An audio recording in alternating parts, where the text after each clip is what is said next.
have any witnesses that they would like to call? Yes, Your Honor, the defense calls Jaylin Whitman to the stand. Jaylin? All right. May I proceed? Yes. Good morning. Please state your name, spelling your last name for the court. Jaylin Whitman, Whitman. Could you tell the court a little bit about yourself? Yeah. So I just turned 29 for the fourth time. Went to UCLA, where I was a cheerleader in Go Bruins. That's where I met the love of my life, Miller. And we moved back to Brook Farm. We're staying at the carriage house. And I have one son, Chaucer, who is the light of my life. Do you know Devin Emerson? Yeah, I do. That's my cousin. And did you know Lois May Alcott, the victim? Yeah. What was she like? Oh my God, she was like a motherly figure to everybody in her life. Like the three things that mattered most to her were family, God, and community. And you could definitely tell that in everything that she did. And she was super involved in the church, and she was just a motherly figure. That's what she was. You mentioned that she was involved in the church. What were her duties like as in the church? Honestly, what didn't she do for that church? She made it beautiful. She planted flowers on the outside and would bring flowers on the inside when it was cold. And she was super involved with the ladies group and would plan potlucks and stuff. And she was in charge of the finances and gave a substantial amount of her own money to the church. So she was everything to the church. What did Aunt May do with the finances of the church? Well, she was officially the treasurer, and so she would bring the money back to her house and count it, and then she would deposit it at the bank in the church funds. Did you ever worry for her safety having that much money? Me personally, no, because I trusted everybody in Brook Farms. It's such a small community. We leave our doors unlocked. It's safe here. But Miller, being the protector of the house, did get a little bit worried. But usually we thought she was pretty safe. Were there any other reasons why you weren't worried about her safety? Well, other than everybody in Brook Farm being trustworthy and our friends and us knowing them, usually either me, Miller, or Chaucer was at the house, because we live in the carriage house. We rented the carriage house from Aunt May. And so for anybody to drive to Aunt May's house, they would have to drive past me and Miller in the carriage house. And usually either me or Miller was there, and so we thought she was pretty safe because of us. Now, let's talk a little bit about the weeks leading up to the fire. Did you see Devin at all during that time? Yeah, we were really close, so we spent a lot of time together. And how did Devin seem? Well, like I said, I spend a lot of time with Devin, right? And I might not be the smartest person, but I'm a good character, and so I could just kind of tell that something was off, and she seemed really stressed out. And I got the impression that it was because she owed money to somebody, and that she was having some financial troubles. She just seemed really stressed out. And did you see Devin on the day of October 15th? So you're kind of cutting in back. I can hear you sometimes, and I can't other times. Could you repeat that? Yes. Did you see Devin on the day of the fire, Sunday, October 15th? Yes, I did. So in the morning, we all went to church together. Sydney, Aunt May, me, and Devin. We all went to church in the morning. And what did you do after the church service? Okay, so after the church service, me and Devin thought it'd be a really good idea to have a cookout at my house. So we started getting ready for that. How did you get ready for the cookout? Okay, so we obviously had to buy all the supplies for the cookout, and so me and Devin went to the convenience store to go get the gluten-free burgers, the regular burgers, the condiments, stuff for the grill, lighter fluid, just stuff you need for a cookout, Were you able to find everything you needed? Yeah, Yeah. So like we went to the convenience store. We were like going down the aisle. I'll tell you a story. We were like going down the aisle and buying all the stuff. Like I said, the gluten-free buns, the burgers, the black bean burgers, and then we were like, okay, we need lighter fluid for the grill. And so Devin picks up like this big thing of lighter fluid, and I hadn't really seen like a bottle of lighter fluid that big. And she puts it in the cart, and I was like, Devin, like, why are we buying that one? Because it's like bigger than I thought. And she was like, I'm trying to like save money. I'm trying to pinch pennies. Like the more lighter fluid you buy, the cheaper it is per like unit of lighter fluid. And I was like, oh my god, like you're right. That's what we should have been doing. So that's the lighter fluid that we got. And then we also got like the black bean burgers, which oh my god, like I keep talking about them just because like they were so good. But yeah, then we checked out and we went back to my house, the carriage house. What happened after you got home? Okay, this is actually really scary.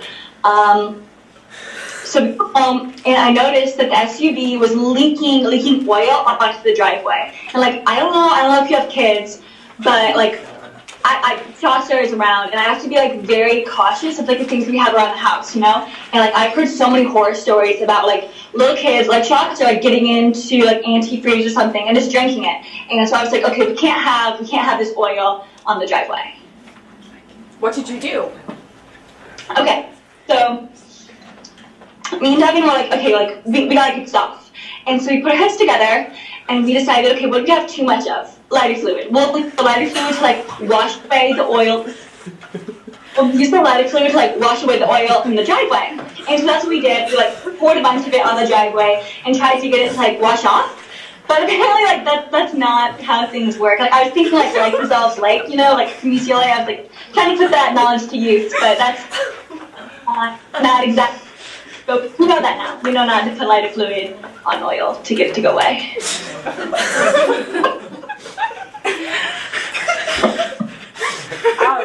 You mentioned earlier that you were planning to cook out that night. Is that what you did? Yeah, that is what we ended up doing. And it was really nice. Like people were just kind of like mingling around the backyard all over the carriage house, and I felt like the hostess with the mostest. Like I felt pretty good. What happened after the cookout? So after the cookout, something happened that hadn't happened before. And this was like kind of like going with my suspicions about Devin, like having maybe some financial stuff that was stressing her out. But Devin asked me for money, and like me and Miller aren't really rich. Like we don't have a lot of money to spare, especially like with Miller being in California right now. And so I was like, I'm sorry, Devin, but like we don't have anything to spare right now. Because like she asked me for money, it was just really stressful. And but I gave her like $50 or something, and she just kind of shrugged it off and said like, don't worry about it. Yeah. What did Devin do next? Well, the plan after the cookout was to go and watch the Dodgers game together. And so Devin was supposed to go pick up Aunt May and bring her back, and we were going to watch the Dodgers game. That was the plan. And is that what happened? No. Devin went to go get Aunt May, and Aunt May, you know, she was an old lady, and so she was pretty tired, and I understood that, and so that plan ended up kind of falling through. So what ended up happening that night? Well, I was just home alone, and I decided to do like my nighttime ritual instead, and just kind of like FaceTime Miller and watch the Dodgers game on my own. What did you do after the game ended? So like I said, I was FaceTiming Miller while I was watching the game. Once the game ended, I like really got into my nighttime ritual. Like I was putting on my face mask and shaving my legs, and I was in my robe, and I was brushing my teeth, and I was gonna whiten up my teeth. And then I looked out of the window in the bathroom, and I see like this orange glow coming from Aunt May's house. And I'm like, oh my god, I think that's a fire. And so I called the police, and make sure that they're coming, and then I like ran out to go to the fire. What did you do after running outside? Okay, so I like ran outside towards the fire, and I was running around the house like trying to get inside, trying to like get to Aunt May and save her. And I noticed as I'm literally like running around in my robe, like looking like a fool with my face mask on, I noticed this like the burn pile from the cookout, and it was still kind of glowing, and I was like, oh my god, that's what started the fire. It was me, like, this is my fault. And then I passed out. What's the next thing you remember? Okay, I remember waking up in the ambulance with like one of those oxygen tubes strapped to my face with the nostril things in my nose, like getting oxygen from a machine. And what did you do next? When I came to, I immediately called Sydney and I told him what was going on. And then once my oxygen levels were better, because like the smoke ventilation had brought them down, once they were like back up to an okay level, I was like released and I went back. Were you at all involved in the investigations after that day? Yeah, I like invited the police into my house and I answered their questions. I just wanted to do anything I could to help. Let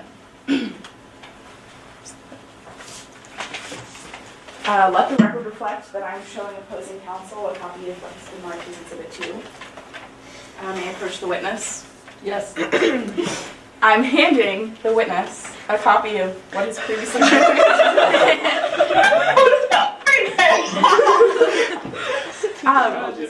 Miss Whitman, do you recognize this? Yeah.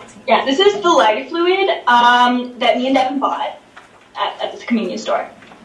And is this a fair and accurate copy? yeah, I think so. Your Honor, I move to enter Exhibit 2 into evidence. Any objections? No objections, Your Honor. All right, Exhibit 2 is admitted. Now, where did you put this lighter fluid after you were done with your cutout?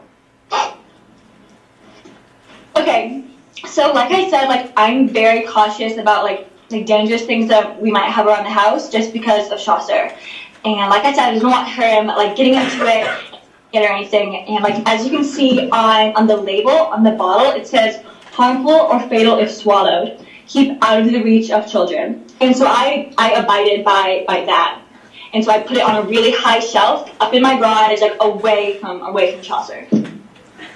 And where did the police find this bottle of lighter fluid? They found it out in the yard, like not where I left it. May I approach the witness to tender evidence to the bench? Yes. To retrieve evidence. Tender to the bench. Now, let's talk a little bit more about Aunt May.